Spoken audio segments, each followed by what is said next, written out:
আজ আমি মায়াপুরের উদ্দেশ্যে বেরিয়ে পড়লাম। এখন আমি প্ল্যাটফর্মে বসে আছি ট্রেনের অপেক্ষায়, কখন ট্রেন আসবে আর কখন ট্রেনে উঠে আমি মায়াপুর যাওয়ার রওনা দেব। আর আজকের ওয়েদারটা জানো তো খুব ভালো, মেঘলা মেঘলা আকাশ। সকালে বাড়ির থেকে বেরোনোর সময় একটু একটু বৃষ্টিও হচ্ছিল, কিন্তু এখন আর বৃষ্টি নেই, বৃষ্টি বন্ধ হয়ে গেছে। কিন্তু ঠান্ডা ঠান্ডা হাওয়া দিচ্ছে, মনে হচ্ছে আজকে খুব ভালোভাবেই ঘুরতে পারবো। আর আমার অনেক দিনের ইচ্ছে ছিল মায়াপুরে যাওয়ার, আমার ইচ্ছে পূরণ এতদিন হয়ে ওঠেনি, তাই আজকে আমি ইচ্ছে পূরণের উদ্দেশ্যে রওনা হলাম। তোমরা আমার ভিডিওটা সম্পূর্ণ দেখো, আর আমার ভিডিওটা যদি তোমাদের ভালো লাগে তাহলে আমার এই চ্যানেলটিকে সাবস্ক্রাইব করো আর ভিডিওটা শেয়ার করে দিও।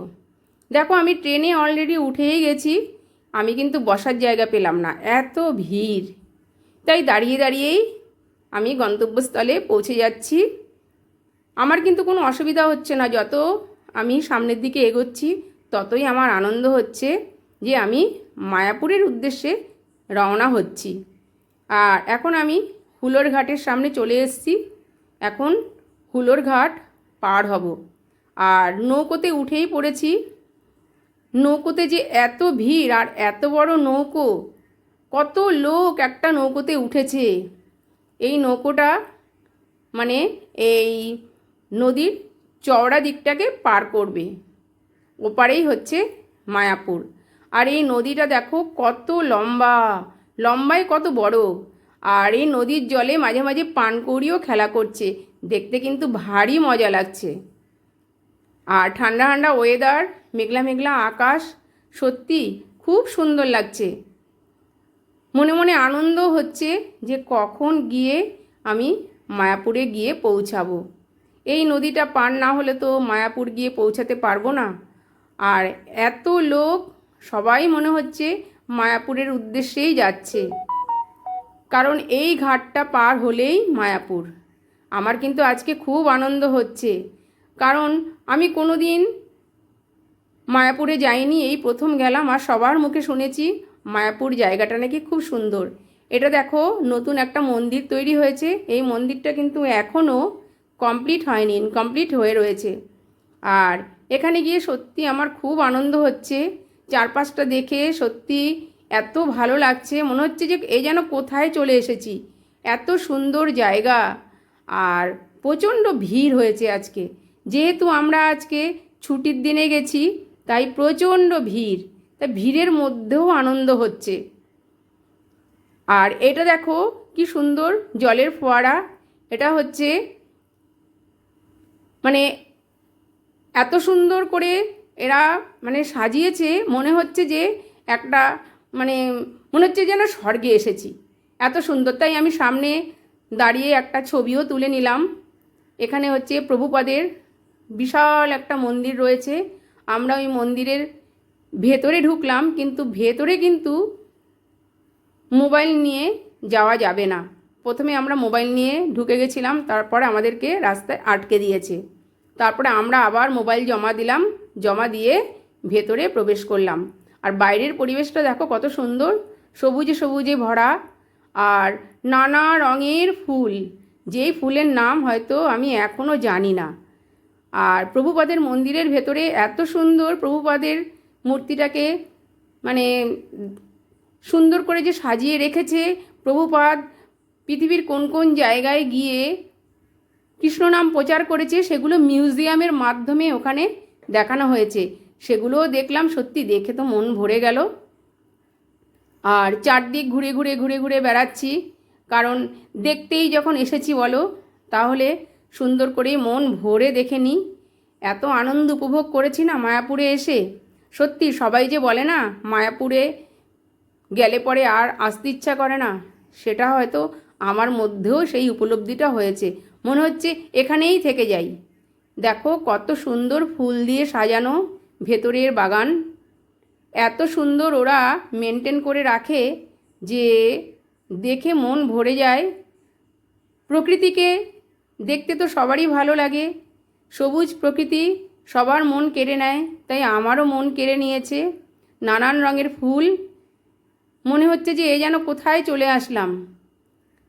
আর চারিদিকে কৃষ্ণনাম হচ্ছে, এত ভালো লাগছে যে তোমাদের না বলে বোঝাতে পারবো না। মানে আমার জীবন মনে হচ্ছে ধন্য হয়ে গেল মায়াপুরে এসে। এতদিন পর আমার এই ইচ্ছা পূরণ হলো। এতদিন সবার মুখে শুনেছি, কিন্তু আমার না ভাগ্যে যাওয়া হয়ে ওঠেনি। তাই ভগবান হয়তো আমার জন্য এই টাইমটাই হয়তো রেখেছিল যে এখন আমি যাব, তাই আমার যাওয়া। আর তাই তোমাদের কাছে এই ভিডিওটা আমি শেয়ার করছি। তোমাদের কেমন লাগছে আমি জানি না। এটাই হচ্ছে প্রভুপাদের মন্দির।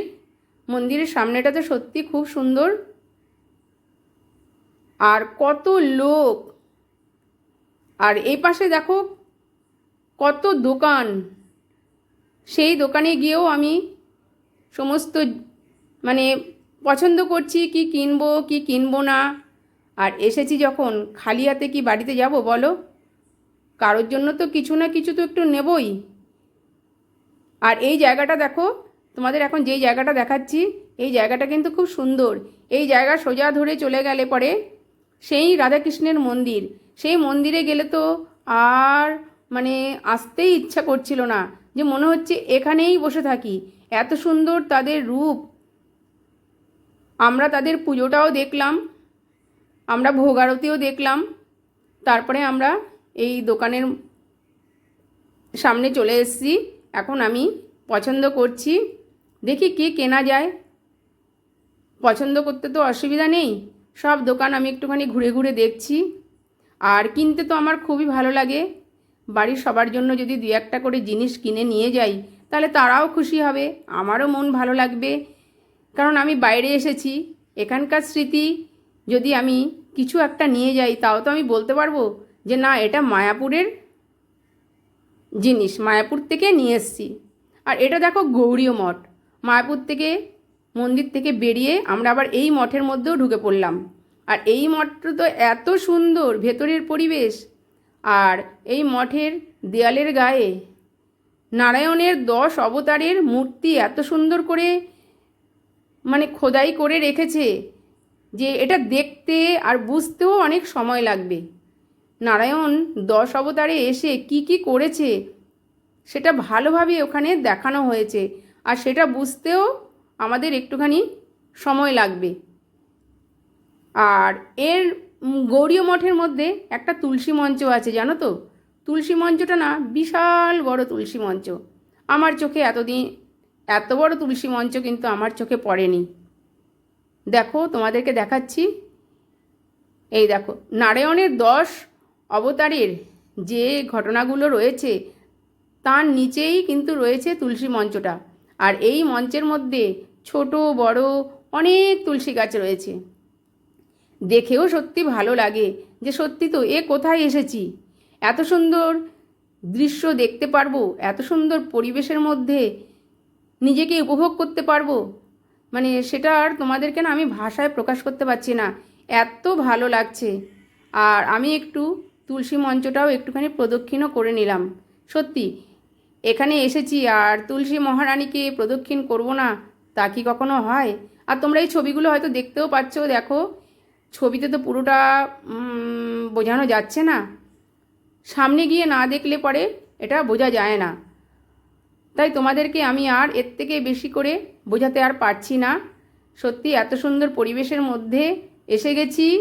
আর এই যে গৌড়ীয় মঠ, এই গৌড়ীয় মঠে যারা মায়াপুরে আসে তারা কিন্তু এখানে থাকার জন্য তাদের ঘরের ব্যবস্থা আছে, মানে খুব সুবন্দোবস্ত আছে, কোনো অসুবিধা নেই। মানুষের থাকার ব্যবস্থাও এখানে বেশ ভালোভাবেই রয়েছে। আমরা তো দেখছি সত্যি খুব সুন্দর জায়গা, খুব সুন্দর পরিবেশ। এখান থেকে মায়াপুর দর্শন মানে খুব কাছেই। গৌড়ীয় মঠ আর মায়াপুরের মন্দির একদম কাছাকাছি, বেশি দূর না। এত ভালো লাগলো, এতদিনের ইচ্ছা আমার পূরণ হলো। জানি না আমি আবার কবে আসব, জানি না ভগবান আবার যদি কোনো দিন এখানে আনে তাহলে আমি আসব। আর আমি এই তুলসী মহারানীকে একটু প্রদক্ষিণ করে নিলাম। এত সুন্দর পরিবেশ যেটা আমি ভাষায় প্রকাশ করতে পারছি না। আর আজকের মেঘলা মেঘলা আকাশে আমাদের ঘুরতেও কোনো অসুবিধা হয়নি। আর যদি রোদ থাকতো না তাহলে না হাঁপিয়ে যেতাম।